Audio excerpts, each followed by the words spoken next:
L'accord signé il y a quelques jours entre le Maroc et Israël sur la coopération militaire aura, à n'en point en douter, une répercussion importante sur la géostratégie de la région. À travers un renforcement des capacités défensives du Maroc en matière de guerre électronique et de cyberdéfense. Aussi, en permettant la création d'une industrie militaire au Maroc. Et en troisième lieu, en permettant au Maroc d'avoir la capacité d'intervenir, une capacité opérationnelle renforcée d'intervenir dans son environnement régional pour protéger ses investissements, les investissements qu'il va faire avec d'éventuels partenaires et aussi contrôler les flux migratoires et les sécurités sur le Sahel. La guerre en Ukraine en 2014, en Syrie en 2017 et dernièrement dans le Haut-Karabakh a montré que la maîtrise de la guerre électronique est un élément majeur susceptible de renverser les rapports de force. La Russie, à travers son matériel, ses potentialités, a montré qu'elle était très en avance par rapport aux armées occidentales dans ce domaine. Les Occidentaux ont pris les choses avec sérieux et sont en train de rattraper, sinon dépasser, la Russie. Le Maroc, qui dispose d'un matériel militaire essentiellement américain, se devait aussi de mettre à niveau son appareil sécuritaire et aller vers une amélioration qualitative de notre force armée à travers la mise à niveau de la guerre électronique, de ces moyens de guerre électronique et de cyberdéfense. Qui pouvait être le partenaire idéal pour faire cela? Bien sûr, il y a les Américains, mais il y a aussi les Français et les Israéliens qui étaient dans la course.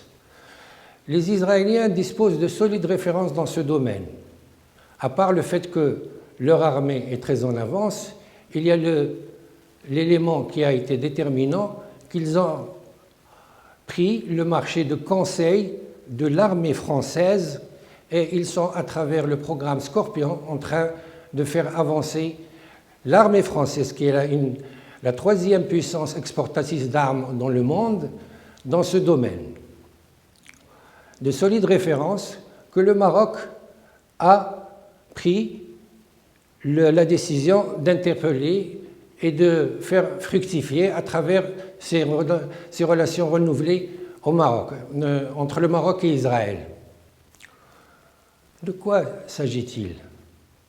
Il s'agit tout simplement de dire nous avons une force conventionnelle à travers l'appropriation de l'outil électronique et sa maîtrise, de la cyberdéfense, nous allons améliorer de manière substantielle la qualité de notre armée. Ce n'était pas quelque chose à laisser passer comme ça. Cela va augmenter la capacité défensive, bien sûr, du Maroc. Cela va augmenter aussi sa capacité de dissuasion à l'égard d'un éventuel ennemi.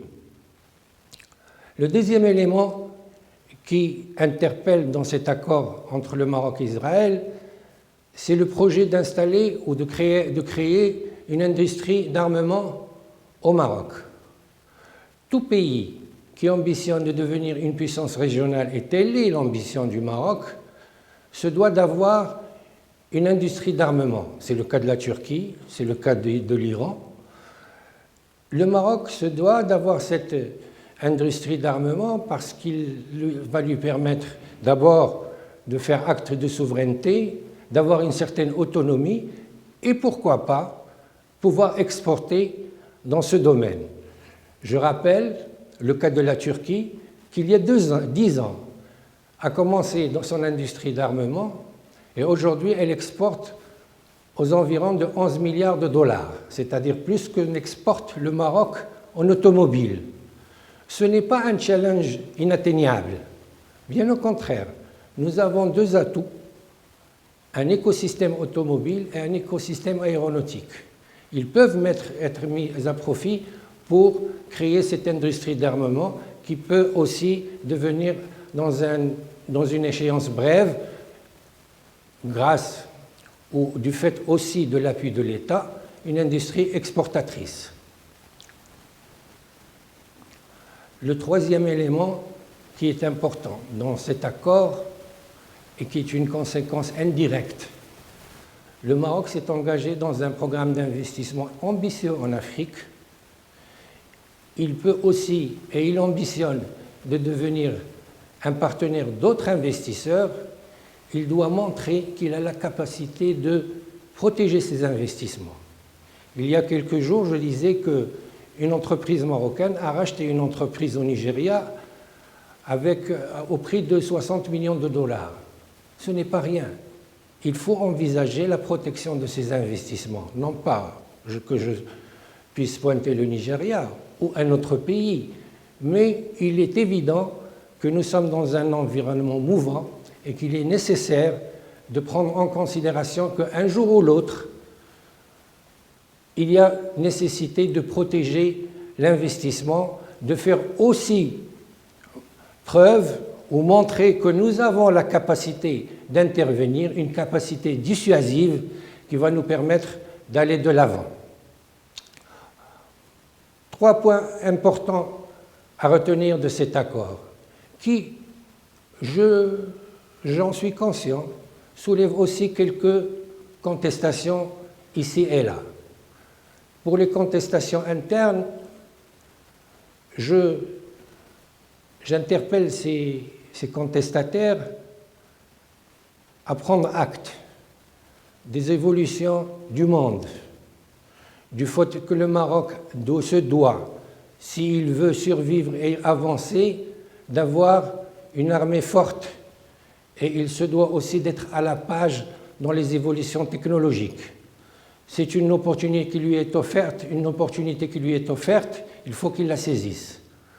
Concernant les contestations externes et les critiques adressées au Maroc, je pose la question, est-ce qu'il n'y a pas une part d'envie, de jalousie sur la qualité des relations qu'a pu instaurer rapidement le Maroc avec l'État d'Israël?